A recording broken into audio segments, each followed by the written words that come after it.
What is good, everybody? Welcome back to the Gold Standard Podcast. I'm Rob Stats Guerrero. Once again, if you watch the show leading up to the draft, you recognize the man next to me, Dieter Kurtenbach from the Bay Area News Group. What's up, Dieter? Man, we got a lot of stuff to get into today, Rob. Yes, we do. First question, let's just zoom out, take a bigger picture view. This whole draft thing. Should we do it anymore? Is it have any standing in society? Is it Are the illegal? 49ers any good at it? There's no evidence that they are. I know that last year they did a good job. I mean, before pick 130, they did a really good job. And that's when you should do a good job. That's the first time they did a good job, like ever. No, there's no evidence. And this year doesn't exactly inspire confidence that last year wasn't the anomaly. So, and by the way, it's one thing to have a really good draft going into 2024 when you've now re-signed all your guys and you're running it back. But this year they desperately needed to get this draft right. And I don't know, you don't know, they don't know. We won't find out until July, October, this time next year, how well they really did. But there are some real question marks from this past draft class. There's also some triumphs, unbelievably great picks. The mixing of the two is very strange. And my biggest takeaway is that for a draft where they needed to just get a lot of picks right, they just needed something that had something solid to it, a decent foundation, high floor players, maybe not the ceiling ones. Man, this got real conceptual real fast for the 49ers over the weekend. They were high on their own supply, man.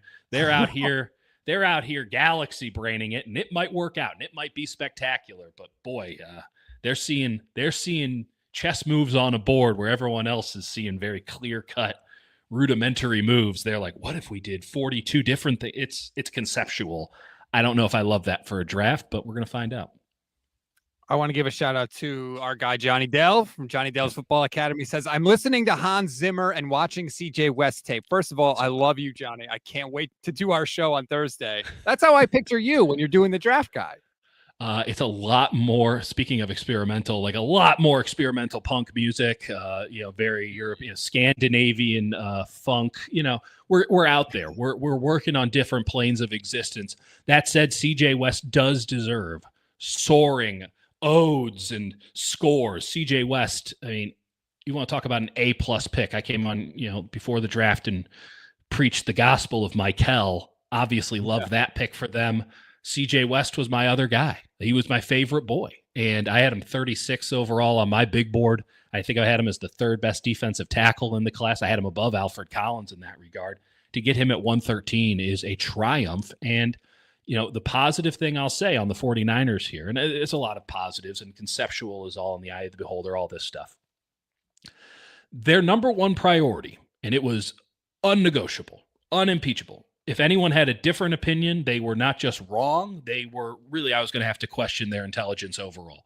Their number one priority was getting the defensive line as right as you could in a draft. I have the Alfred Collins pick as about a B, right? B for boom, B for bust. Mykel Williams is an A+. CJ West is an A+. If you were only going to take three defensive linemen in this draft and you came away with those three, that is outstanding work by the 49ers. I love it. That's a concept I can get behind. I love Mykel Williams, Alfred Collins, and CJ West. That is 3 for 3, and I know exactly what they're going for. I know exactly why they like these guys. I think they drafted 3 day one starters on the line. It's Nick Bosa and these 3 gentlemen week 1. The crazy part is, if you had said to almost any team before the draft, if I told you were going to get 3 A+ picks out of this draft, would you have a good draft class? Would you take it? They'd be like, yup.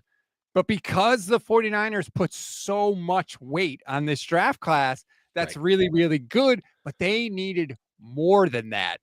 Did they get more than that?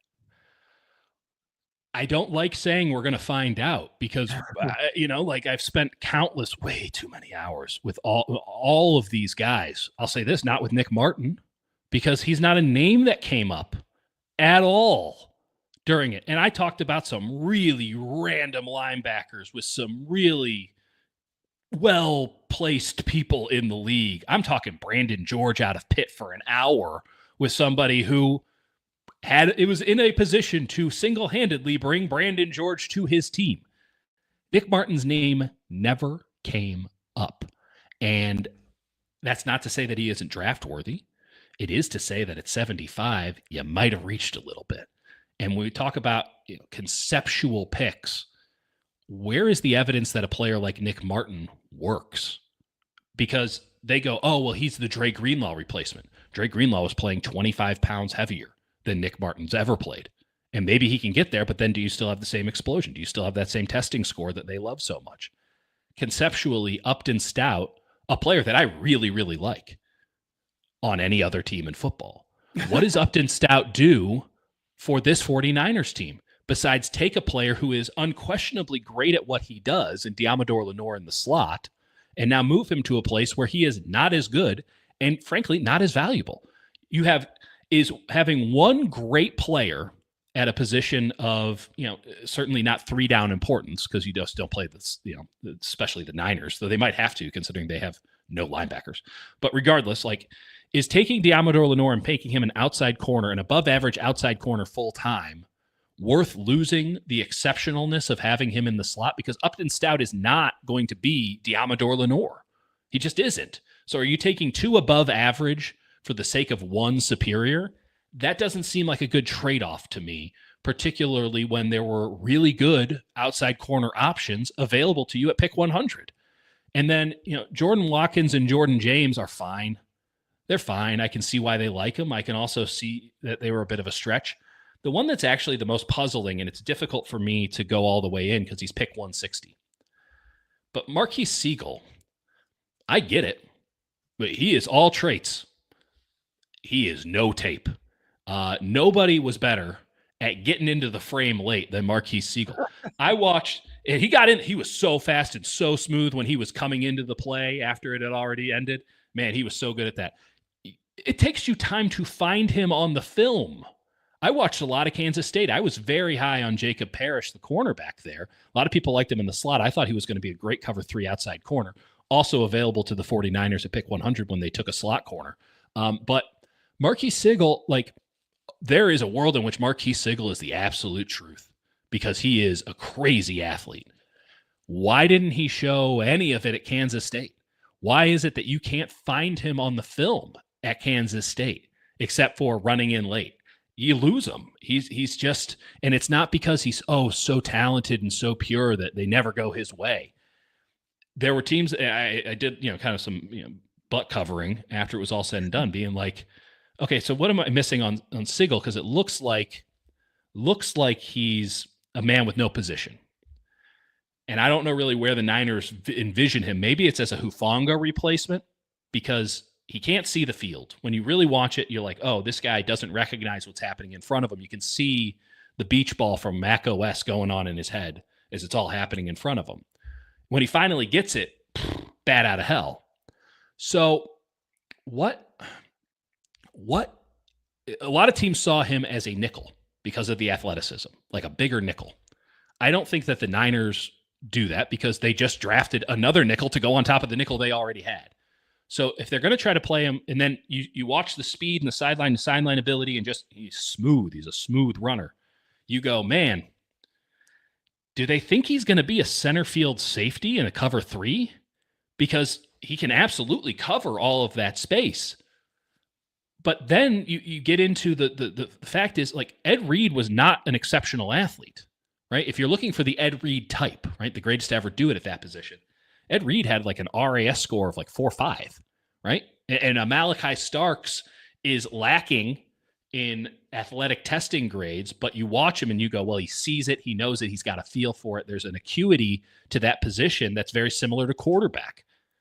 Marquis Sigle doesn't have any. There's no evidence that he has it. So the idea that, we have a vision for him, I got to see it. I got to see it to understand what it is, because everything that I've seen so far, and Kansas State is a very well-coached football team, they didn't have any vision for him because I don't think he has any vision. And if you don't have that, I just don't know how you're supposed to play safety. But at 160, I guess it's worth a shot. I don't know. It's a very conceptual, strange draft. First of all, that's enough. Okay. I will Thank have you. no more 5th-round draft pick slander out of you. Well, I can give you 7th too. I can give you 7th if you want it. Well, okay. You're right, though. You're right.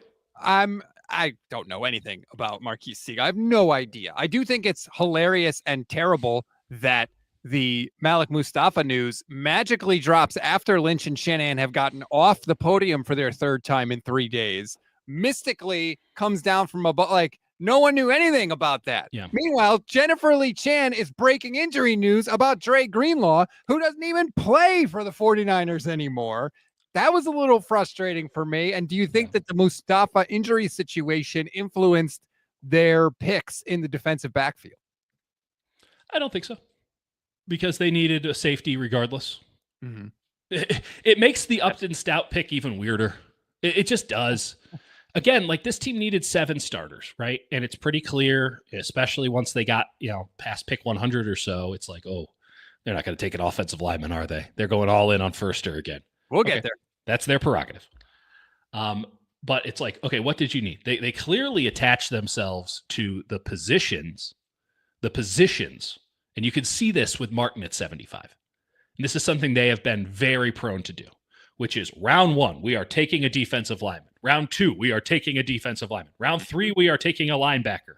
And I think they're like, well, we'll be good because either Schweginger will fall, first pick off the board on day 2, or but you can't read the room. You go crazy trying to game theory it out entirely because there's no rhyme or reason to this. So regardless, I think that they were all in on Demetrius Knight. I had heard that they were high on Demetrius Knight. He went earlier than I thought. And yet there they are at 75, and I think that they thought they were going to take a pretty good linebacker in what was a bad linebacker class. And they're like, I don't know. I guess we'll take Nick Martin. They've done it in the past. I mean, yeah. Kyle said it after, I think it was after day 2. He said, well, we filled our 4 biggest needs. So it was like, when you say they were locked into position, it kind of rings true, right? Because he was like, okay, check. Teams that draft for very specific need typically draft very high every year. Let's leave it at that. And by the way, it would settle better if they also didn't take a slot corner at 100. So it's like, we're totally locked. We have to get a linebacker at 75. That linebacker at 75 makes no damn sense, but like, they needed a linebacker at 75. They locked in. I guess he was next guy on the board. They see this all gas, no brakes kind of guy. By the way, brakes kind of important on a car. Just throwing that out there. I wouldn't get in your car if you had all gas and no brakes. I don't trust your drifting ability that well. And then it's like, okay, we're going need. You didn't need a slot corner. You didn't. And I understand that, you needed an outside corner. Just very strange in that regard. They did it again. I mean, as it kept going. So I don't think that they were hell-bent on, we need to get a safety earlier or whatever, because they waited until round 5. They waited to pick 160, and that guy might not even be a safety.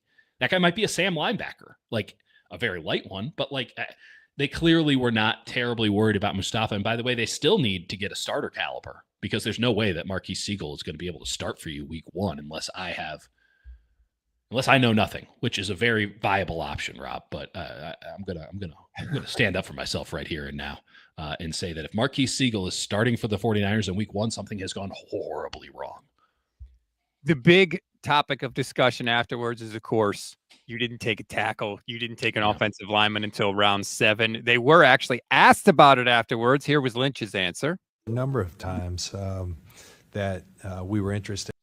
Okay, let me try that again so I can actually put it on the screen. Just didn't come our way, and you gotta stay true to, where you have guys graded. Not take guys just to take them, but to take guys that you're interested at that point. And it just never really aligned. And so, we were happy to add Colby. We think he's a really good scheme fit. Kyle's Great face. thing about Iowa is they run a very similar. They run a lot of outside zones, so you get to see a guy like him do things that we do, and he does them well. So we're happy to add that. But there were a number of times, Kyle and I were talking about that at the end. That just didn't align, one of those deals, and you don't want to force things. And so it wasn't our time for that. other than Connor, and we'll move forward. They don't want to force things, and yet you're saying, and a lot of people, not just you, are saying they forced a couple of different things at other spots. Well, this is positional issues. So, by the way, they might have forced Williams, Collins, West, right? They might have. But they were lucky that Mykel Williams, in my opinion, the best edge in this class, was available at 11. So that's just getting lucky. If they would have taken Walter Nolan, that would have been, relative to draft value, a bit of a force. Though I wouldn't have gone in on him at all because I thought Nolan was a viable player at 11. I was higher on Nolan than most. It's not a coincidence that maybe the Cardinals were also very high on Nolan. That's neither here nor there. But then you go 43. Like, is Alfred Collins value at 43? I don't know. He probably could have gotten him 10, 15, 20 picks later. Do you want to play that game? Probably not. The Niners have proven that they don't. They drafted in all of their normal spots. They made no trades. Mm-hmm. They're very insular these days. That's a fun post-Lance thing where they're very insular. But they just went, okay, who's the next best defensive tackle? We'll go with Collins. That's fine. That's a good pick. I like Collins. But, man, like, this is the issue. When you have a really deep defensive line, and particularly a defensive tackle draft, you can just go to the next guy on the board and you'll get away with it. When you are dealing with offensive linemen who are consistently overdrafted because of positional need, but you never adjust your scale where you hold it internally as your model is the model, and you never take into account the market forces on the outside, you'll always end up in a situation like this to where no one's good enough for you, but all the players that you liked are well gone by the time you're picking. That's their issue. That no one's going to fall at offensive line. You had Carson Vincent going in the 4th or the 5th round. Carson Vincent is a 3-year project. He's 2 years away from being 2 years away. Huh. Right? Like, you have Charles Grant, William Grant, the William and Mary guy. Charles Grant, apologies. Charles Grant has wonderful feet. That's about the extent of positive things I can say about Charles Grant. He's pick 100, right? Like, he's right in that ballpark. Well, Barrows, sorry to interrupt. No, go ahead. Barrows said he thinks that's where the Niners sort of got played a little bit, because the Raiders had 2 picks. They had 98 and 99, and then the Niners picked, and the Raiders picked 2 tackles back to back, Caleb Rogers and Charles Grant. And Barrows thinks that the Niners were going to take one of those guys, thinking that one of them would fall, even if the Raiders took a tackle. It just so happens Pete Carroll said, bleep you one more time, and took both the guys. Well, this happened last year with Roger Rosengarten going, I believe, 1 pick beforehand. And so what did the Niners do? That worked out wonderfully. But Renardo Green was not graded by most as that high. Now, me and Hutch, Dieter and Hutch podcast, we loved Renardo. He was our favorite. He was like our dude that year. He was specifically Hutch's guy. He pounded the table for Renardo Green for 3 straight months. So we loved it. It worked out fantastic. It can always work out. No one knows what the hell's going on. If they did, this wouldn't be so much fun. But ultimately, you look at how this all went down, and it's like you cannot disassociate yourself from the market forces. You cannot go away from what everyone else is going to do. I understand that, again, you'll go crazy trying to guess who's going where and what, but you have to understand there's always going to be a premium on quarterbacks. There's always going to be a premium on offensive linemen. No one knows how to pick a good quarterback, and really no one knows how to make an offensive lineman. They say they do, but they really don't. And so these are very high-value lottery tickets. And the Niners, with Chris Foerster as their offensive line coach, have just made it a priority to just take the guys that he likes. And the guys that he likes will never be graded high enough to go when the Niners want to take them, unless there's just a wonderfully cosmic circumstance. And in this case, the only time it worked out was Connor Colby, who frankly, it's 249. Who gives a damn? It would have been better for him to have gone as an undrafted free agent. The reason they're taking him is because they don't want to have to get into a bidding war with somebody. They liked him enough. They'd rather just take the cost certainty. These picks have no inherent value whatsoever. Let's take a guy who's a strict punt returner at 252. Fine, whatever. You cut him. No one's going to put out a press release. That, actually. I don't know if he's good enough. I really don't know. I gave him an incomplete grade. Like, YouTube looks cool. Why not? It's 252. Yeah. What do you have to lose? Curtis Rourke. Kyle likes him because he's just Nate Sudfeld again. Nothing wrong with that. Nate Sudfeld made a lot of money in the league. Like, not that much, more than me. Like, and you can put him on PUP for the entire year. No harm, no foul at 227. Connor Colby, like, I don't want to have to get into a fight and have to get on the phone with a bunch of people to get Connor Colby. Just take him at 249.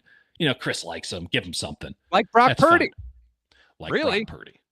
So these picks you can't ever complain about, but like the fact is you got one offensive lineman and you took him at 249 just sort of because you didn't want to have to go through the hassle of having to get on the phone with his agent 5 times. Like, that's not inspiring if you're feeling like this offensive line is in a bad spot. And I think a lot of people rightly do.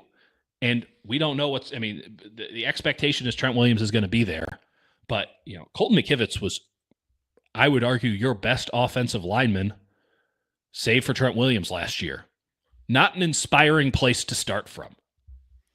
The Unfaithful Perspective says the last 10 teams to win the Super Bowl had an O-line ranked 10th or higher with the exception of one. 7 of those teams had an O-line ranked 5th or better. I don't know. Like, I've seen the 49ers steamroll the Green Bay Packers in an NFC Championship game and get to the Super Bowl with an O-line that didn't look that different from this O-line, quite frankly. I've seen the 49ers get to the Super Bowl in 2019 with Joe Staley and Mike McGlinchey and Mike Person at right guard. Mm-hmm. And I don't think that the offensive line is why the Eagles stomped the Chiefs in the Super Bowl. Saquon Barkley ran for like 3 yards a carry in that game. Right. They stomped the Chiefs because Vic Fangio's defense was awesome. And that's the point of note. The way that they have done business is now completely widespread. It is not unique to run outside zone. That's the standard in the modern NFL. Thanks to the Shanahan and McVay coaching tree, everyone runs that stuff. Mm-hmm. Frankly, the Chargers are like the one team that still just runs power. Like, that's everything is out of power. Everything's and they still run a lot of zone, right? Like, so the idea that this is some sort of unique setter, no, this is the standard now. And teams have, let's say, since 2019 when Kyle broke through, let's use that as the example, even though it was probably happening before that. Probably happening with Kyle in 2016, if we're being honest. But teams have figured out the best way to attack that from the defensive perspective. When every team is running outside zone week in and week out, you better have figured out a way to beat outside zone. And you know what they've done?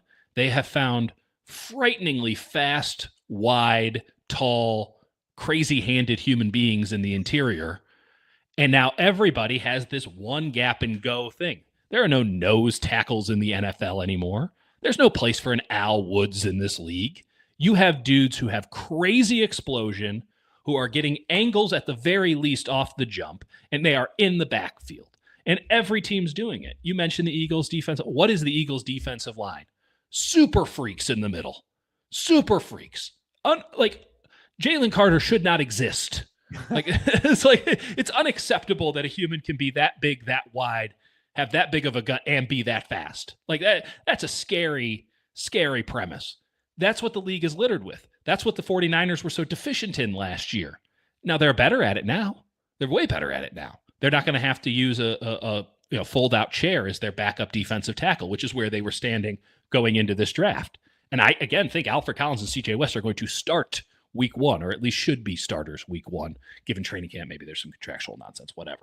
But you're dealing with an undrafted free agent in Jordan Elliott, who took a pay cut on his rookie scale deal because he was so afraid he wouldn't get another job after Cleveland cut him. So he's like, I'll take a pay cut from rookie scale. Wasn't a first rounder.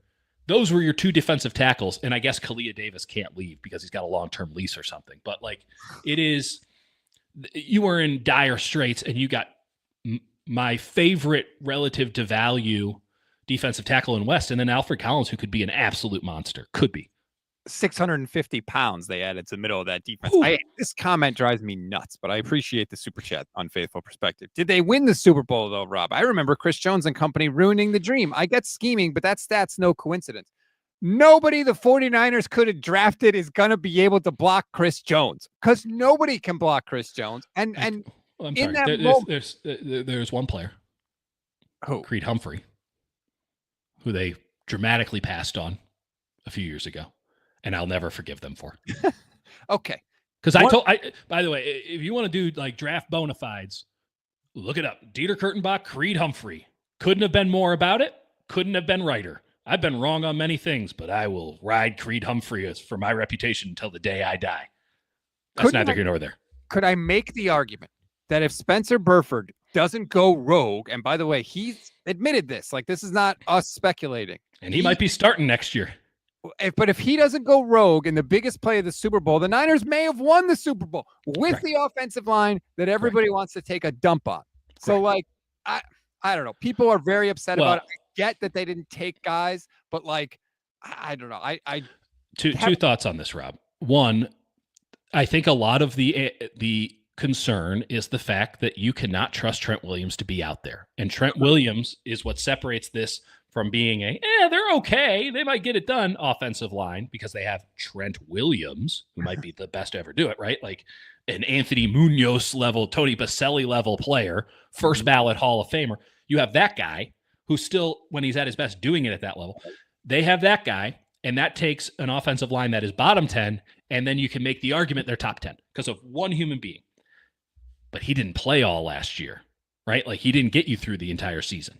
And so now you're looking at like, I don't know, they literally were doing dudes off the street, and they weren't half bad, actually. What was it, Pleasance? He was okay. But like, that is no way to live. It's certainly not a way to live if you're paying a quarterback $50 million and you're trying to make sure that he can also play all 17 games, which he didn't do last year. Like, this is the concern. It is a dangerous way to live where you are so reliant on Trent Williams to make you look competent enough to where you can win football games. And people would feel a lot more comfortable, and I do not blame them for saying, hey, we have Trent Williams as replacement. He's in the system. I mean, the greatest example would have been, I can't believe I'm doing this right now, the Missouri kid. Armin Membu. Armin Membu, thank you. There's been a lot of streaming, and I have a toddler and a baby. It's no bueno. This has all gone to mush, which might explain a lot of my takes. But Membu would have been like the ideal circumstance for the 49ers at 11 before he got hyped up and all that stuff, because he should have been. He's fantastic. But it's like, here's our future Trent Williams replacement, whether that be in a year or 4. He's our Trent Williams replacement, and in the meantime, he's our starting left guard. He's going to be next to Trent all the way until we need to move him, bump him out, be that for a game or for the rest of his career. That would have made everyone feel a whole lot better, because it looks like there's a future. The problem that the 49ers have is, buddy, again, they were going to start Jordan Elliott. Like, unacceptable. Like, who was going to be at defensive end? Was it going to be Yetur Gross-Matos, or was it going to be Robert Beal, or were they going to find Drake Jackson somewhere and put him opposite Nick Bosa? Like, they had needs. They don't have a safety right now. They're down 2 safeties as we speak. They don't have starters at safety. Right. Like, they have needs. Ex-receiver, still a big question mark with the Ayuk situation. So the idea of taking a pick of a player who they feel could replace Trent Williams, which, by the way, the second point I was going to make is they're very committed to Foerster as the offensive line coach, in that he can make chicken salad out of chicken, you know what. Like, they've been open about it. Last June, I just peppered him for like 10 straight minutes during a press conference. Like, how is this a model? But that's their model. And you know what? Can't truly say that it's not working. Might not feel good, but you can't say it's not working. And you got to make sacrifices somewhere, particularly now with a very expensive quarterback, should he be signed to a very expensive contract. The idea that they go, well, we'll always make an exception for a Trent Williams type. I mean, it's a quote like, oh, but unless there's Trent Williams. Right. Buddy, there's no Trent Williams out there. Trent Williams comes around once every decade, and you lucked into Trent Williams in the first place. You didn't draft him. He just left because it was the most incompetent organization in football, save for the Raiders. And they ran him out of town because the dude got cancer, and he felt like the medical staff almost killed him. So he sat out an entire year on principle. And then you could trade for him because he wasn't going to play for anybody really but Kyle in that situation. Like, that is such a narrow band of circumstance that you could not possibly replicate again. Wait, that won't happen again? I know, right? Like, well, I was banking on it. So the idea of like, oh, unless there's a Trent Williams, one, college football is not really creating Trent Williamses anymore. He was the last of a breed, and he was a long time ago. And 2, if they're ever drafting that high, they're going to have much more needs than left tackle. So I think they're just going to take this one down to the wire, and it is just going to be uncomfortable for everybody until it is unimpeachable that they need to get a Trent Williams replacement, because Trent Williams is done. And I totally understand why people are PO'd about it, but they had a ton of other needs they had to attack. And by the time they could approach backup tackle, swing tackle, maybe a guard who can bump out, by the time they could approach that, all of the good ones were gone, and they were gone for 40 picks. So it was never going to happen. This is a fundamental market failure.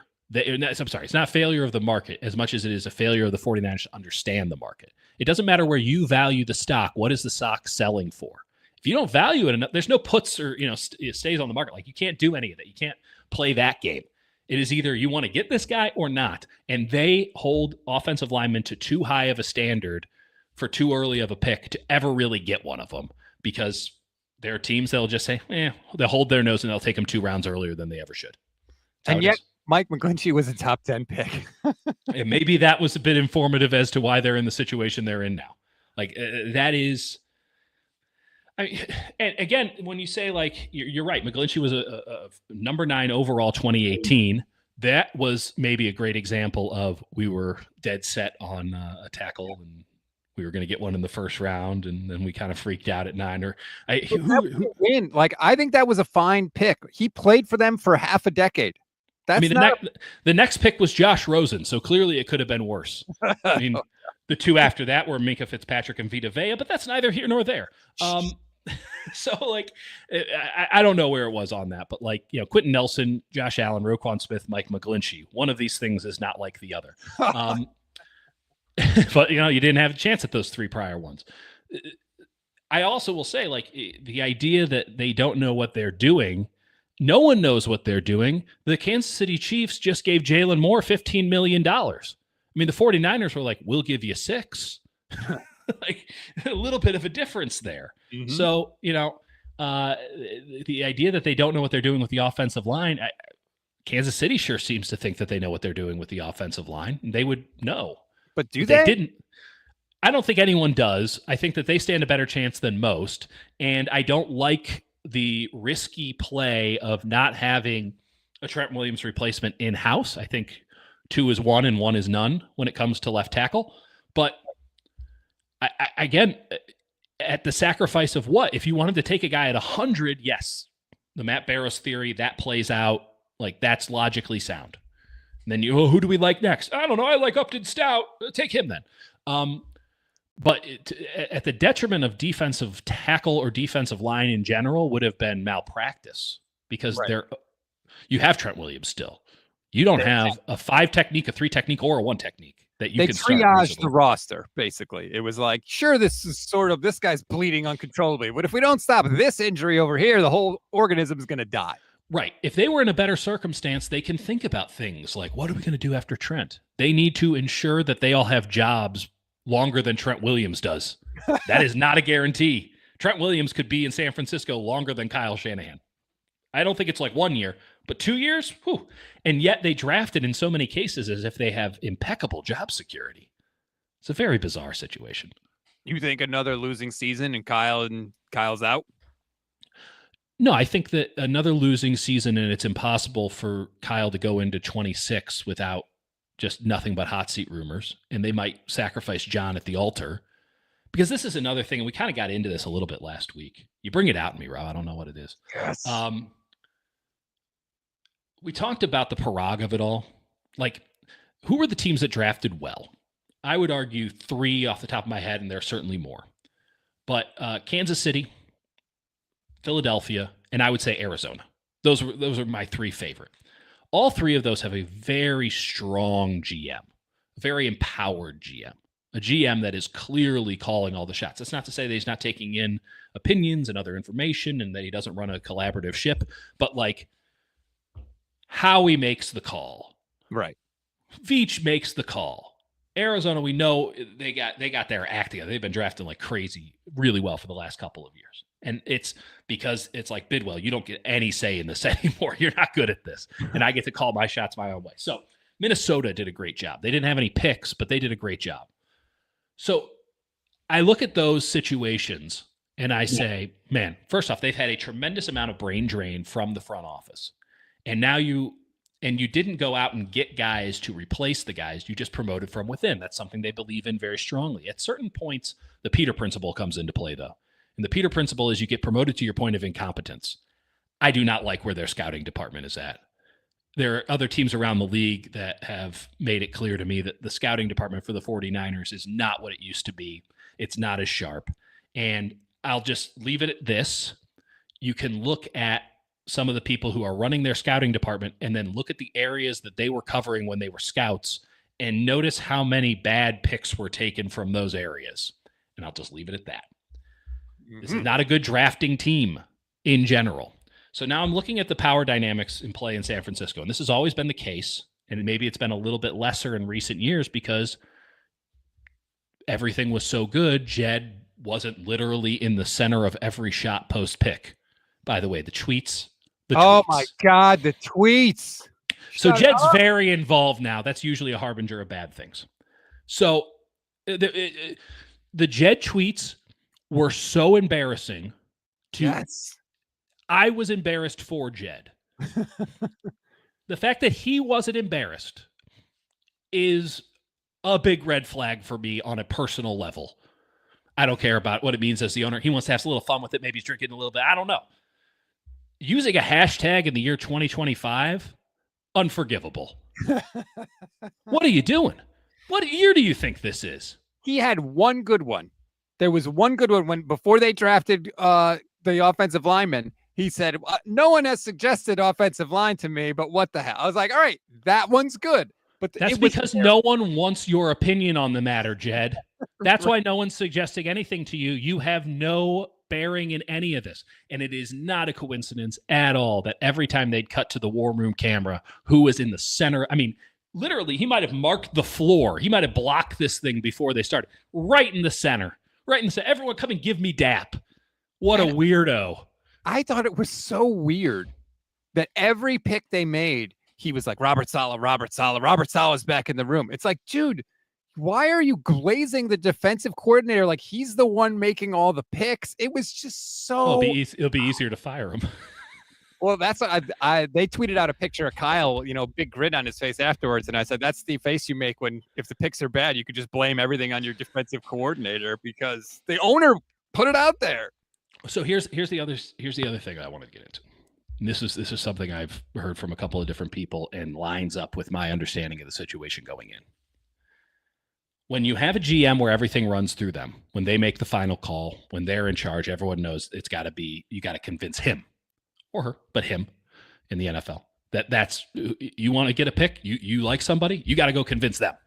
That's not the case with the 49ers. Right? John Lynch is not that kind of GM. He never really could be, but he's never been empowered to be that GM either. Right. He is someone who just brings everyone together. Right? Everyone loves being around John Lynch. He's a connector of people. But where does the say come from?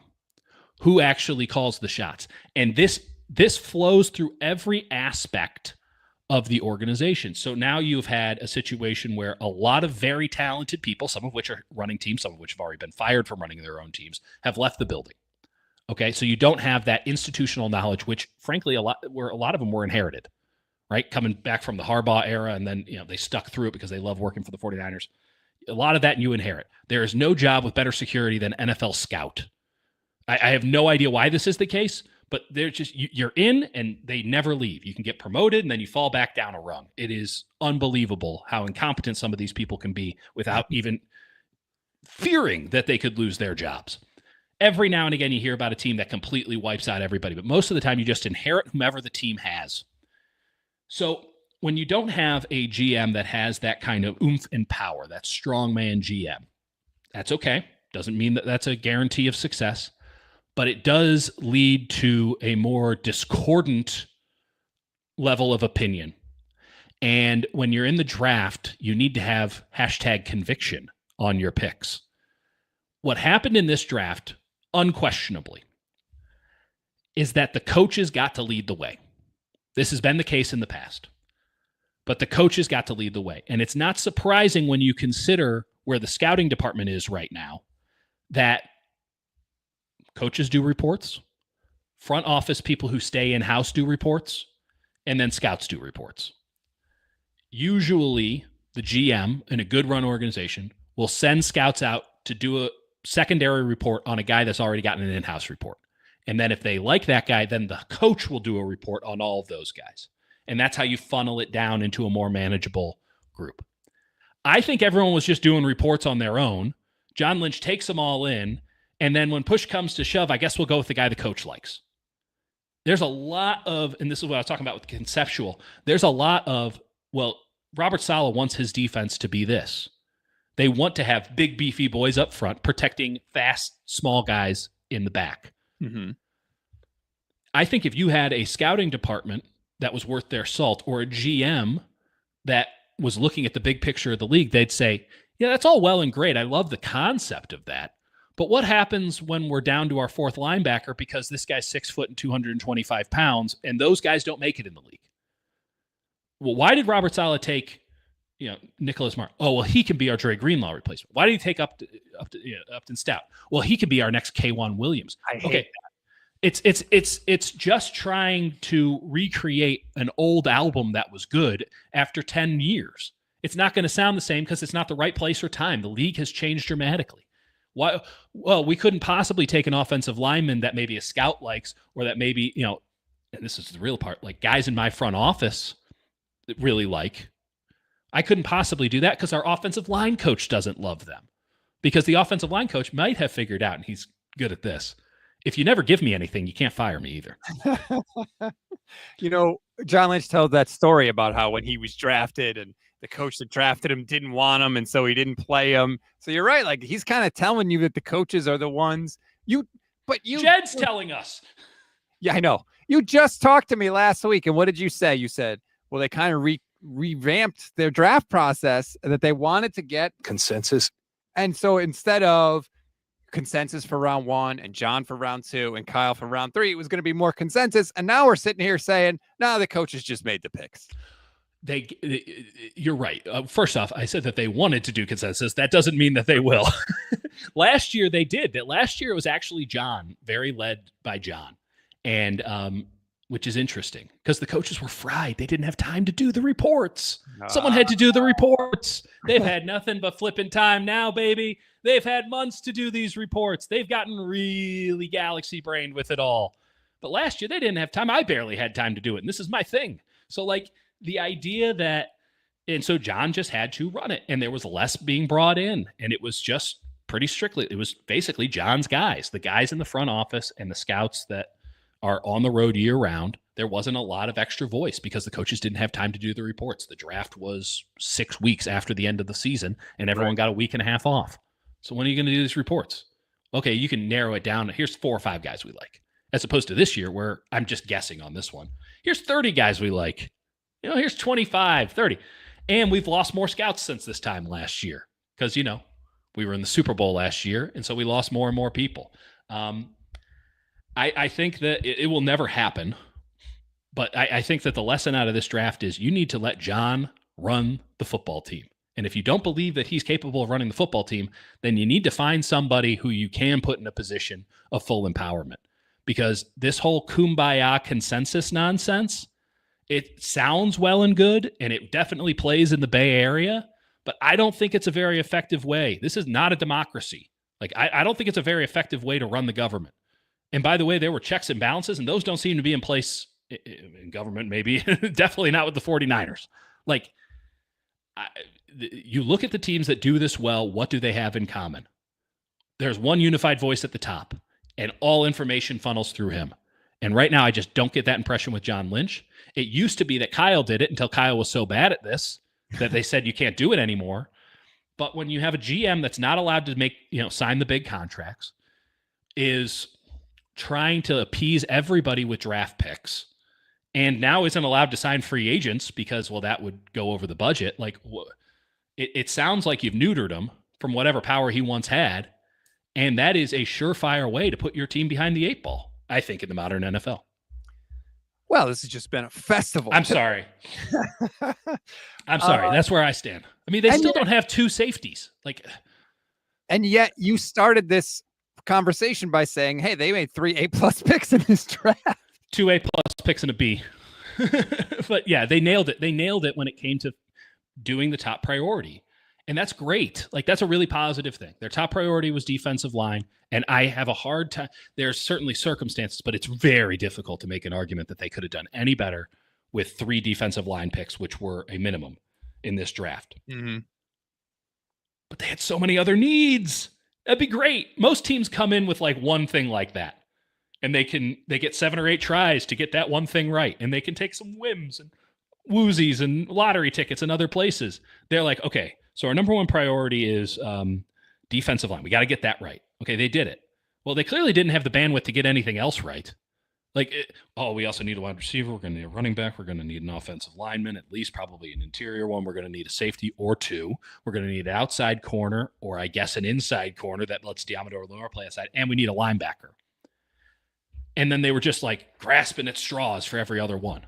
So it looks like all that kumbaya, they got some consensus on defensive line. They nailed the number one thing, but this team had like 5 or 6 things that also needed to get done. I don't care if you nailed the top thing on your to-do list, you probably had a good day. But when you have a 9-thing to-do list and you only get one of them right, like, I can't say that you were productive. Oh boy. But here's the flip side of it, Rob. Nick Martin, it does have like the athleticism and the punch, and he is fearless, which is a prerequisite to being successful as a linebacker in the NFL. There is a world, and it might be this one, in which he shows up at camp and is a revelation. He is fantastic. He could be Nakobe Dean. He very well could be. I'll also point out, like, do you know who Sean Dolak is? I do not. Sean Dolak was the number 1 tackler in college football last year.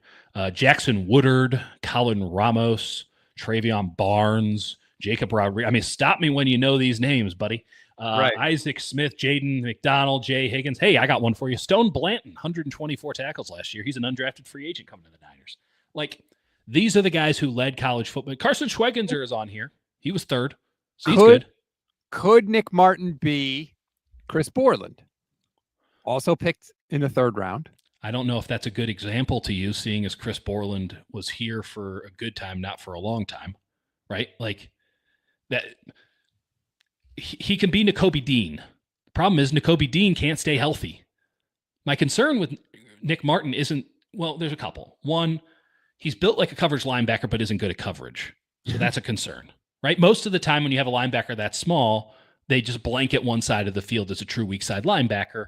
Think Eric Kendricks, number 0, apologies, the guy on the Chargers right now. Like, that's a viable thing. You can be 6 foot, sub 230, and be a linebacker in the NFL if you're really good at covering. If you're really good at handling the flat, handling the hook. If you're really good at that, that's great. And that's, a lot of guys who were safeties, they convert in. This guy's a middle linebacker with that kind of body. And he plays like a middle linebacker, which is fun and frankly necessary because the 49ers, not technically, but in theory, play 2 Mike linebackers behind a 4-man front. Just get through the gaps. Just fill the gaps. Go, go, go. My concern is when you watch the tape of this Nick Martin guy, he just gets thrown around at the second level. I mean, he is pinballing. And I'm not just talking about big tackles or guards or something. Like, tight ends are tossing him around. I saw Dylan Gabriel wreck his ass. Like, Dylan Gabriel's a small quarterback, and he ran him over. So, like, that's the thing that he's good at, all gas, no brakes. Like, maybe a little bit of a break before you run into the very large man who's going to control you because you're too small. Nakobe Dean has the same issue. So, like, some guys are really good at shooting that gap, firing off, 100% commitment, downhill. How long are they, how often are they going to be on the field? Like, it would be a modern miracle if he can avoid getting injured. Because he's just really small and he plays so fast. He'll be fun as hell. There are going to be people who love watching him play. And I think that there will be a lot of quality moments. I think this scheme can really suit him for 12, 13 games a year at the most. Like, this is the reason that I wasn't in on Chris Paul. It's not that I don't love his tape at Ole Miss. It's not that I don't think that he can be exactly what the Niners want. He fires to the ball. He played Mike linebacker there. He sees the field well. He doesn't feel a lot better than Nick Martin, in my opinion. Like, all of these things. But he's small, and he's getting wrecked at the second level. And what was the Niners' biggest issue last year when it came to linebackers? They just got to the second level and washed him out. They started throwing duo blocks at Fred Warner, and it was over. So, like, this is your Dre Greenlaw replacement. He plays 25 pounds lighter than him. Dre Greenlaw was playing at 245, maybe even 250 at one point. I know that he's listed at a different weight. There's that weight, and then there's the weight that you actually play at the NFL level. Dre Greenlaw had big, wide shoulders. He was a battering ram of a human. Nick Martin looks like a safety that they had to put 10, 15 pounds on. He looks like a box safety. And again, his tenacity is such to where you can see it working, and he might have really cool flash moments. No one wants to watch the All-22 film, though. Coaches are going to watch the All-22 film. Dorks like me are going to watch the All-22 film, and we're going to see, oh, here's a rep that he gets absolutely washed out on. And for every flash play, there's going to be 2 plays like that. If I'm extrapolating his collegiate career correctly, we'll see if I'm right or wrong. And on top of that, he's at a frame size that I just don't think is trustworthy at the NFL level. You took that guy at 75. Such a stretch, especially too because I don't like this linebacker class, but there were better options. There legitimately were better options. I remember you on the way in saying you didn't like the linebacker class. So I mean, I guess it's enough to jump them up, but the Niners have been holding. The Niners held up. John Lynch held up 2 things on Nick Martin that I found just wildly puzzling. One, he has long arms. What? No, he doesn't. He has a 60% wingspan. Wingspan being portional, or directly relation to his proportion. 60% wingspan, so that's slightly above average, and he has 30% long arms. Like, of course, he's going to have a short wingspan. Or even if he had crazy long arms, they wouldn't be long enough. Like, arm length matters to me at linebacker. It really does, because you need to be able to separate out. It's the same reason that people really like it for edge rushers. Like, I need to be able, even if you're locked up at the second level, I need you to be able to stick an arm out and stop a guy, or at least slow him down. And then the other thing is, he was so productive at college. Yeah, well, so was Sean Dolak, so was Scooby Wright, so was Jackson Woodward or Colin Ramos or Travion Barnes. I mean, let me just read off the list of 2023 top tacklers. Jay Higgins, Jason Henderson, Matt Salopek, MJ Tafasi, Tyrese Knight, Joe Spacicio, Peyton Wilson, Nathaniel Watson, Trevor Williams, Kendrin Ray, Jet Johnson. I mean, these are not exactly Pro Bowlers here. Most of these guys aren't in the NFL. So just because you were productive at the college level at linebacker, I've been preaching the gospel of production. I get it. But linebacker is one of those positions where it's like, production? I don't know. It's so scheme dependent and all these things. And if you want to bet on his traits, that's fine. But there's a pretty big trait that they're missing, which is height, length, weight. Little concern there. The Big 25 says, please look at Chase Sr.'s tweet about the Eagles and 49ers philosophies. He's 100% right about the 49ers. I don't know for sure if I know the one you're talking about, but I think it's like, hey, the Eagles have a really good offensive line and they still draft offensive linemen. That's fine. Let's get into really quick. I got to let you run, but Mykel Williams, I found this was interesting.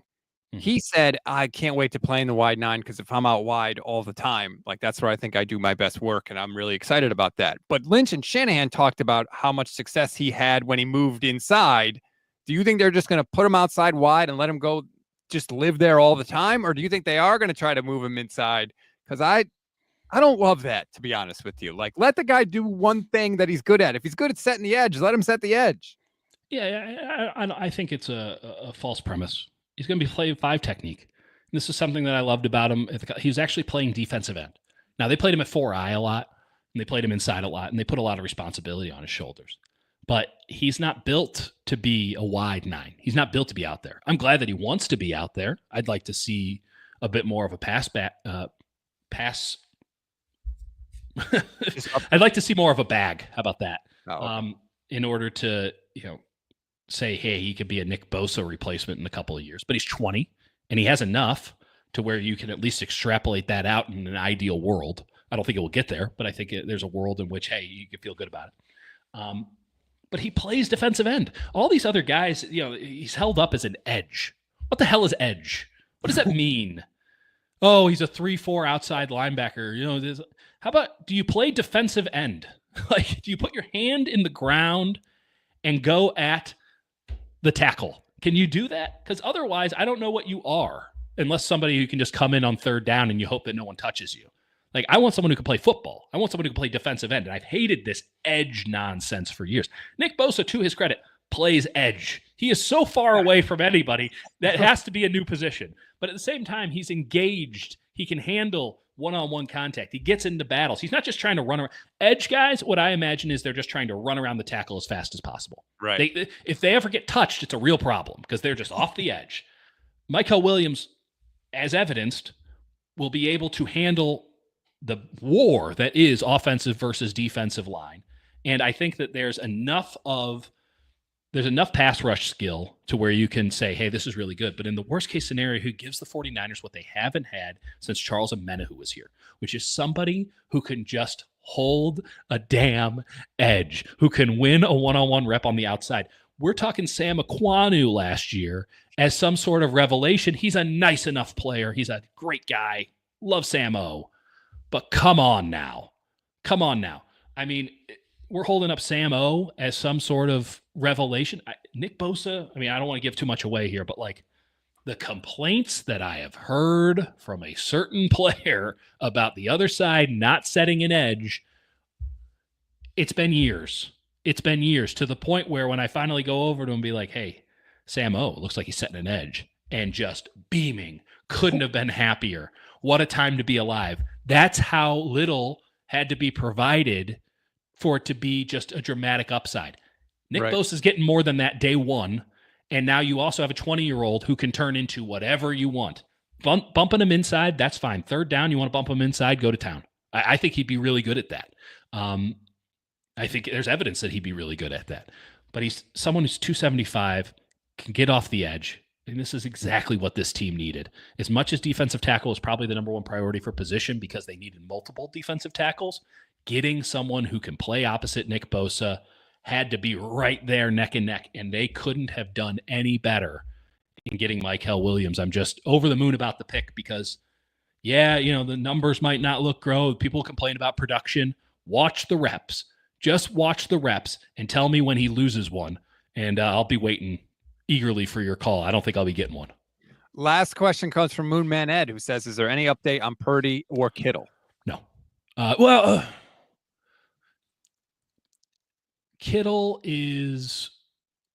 Kittle thing is so overblown. Don't worry about the Kittle thing. You can worry about the Purdy thing, but don't worry about the Kittle thing. That's bittersweet. Neither of those are. That's to answer the question literally. No, there's no updates because I've never once worried about the Kittle thing. I've had no reason to worry about the Kittle thing. They'll figure it out. It probably won't be to anyone's liking, but they'll get it figured out. And I don't think that they view George Kittle as 1 or 2 more years. I think they do view him under the 3 or 4 year window, perhaps foolishly, but they do. And then with Purdy, there's no evidence that the car is accelerating. It might be staying at the same rate of speed, but they haven't been able to look at it for like 3 weeks, frankly. And the Niners do this weird thing with negotiations where they just sort of like put an offer out there and then kind of ghost you. They're just like, here's an offer and come back to us, whatever. And then you kind of get back to them and they're like, we're working on something else right now. And they kind of big time you a little bit. They've done this with everybody. It's not unique. It's not new. None of this matters. That's fair. None of this matters until August 1. It just doesn't. And oh, by the way, Brock Purdy is under contract and will show up to work and will do a great job regardless of how much you're paying him, 5 or 50. He'll be there. That's that.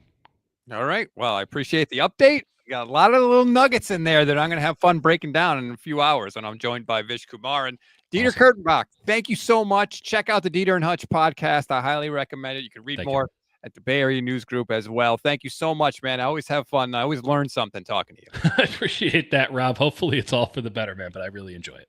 Thanks.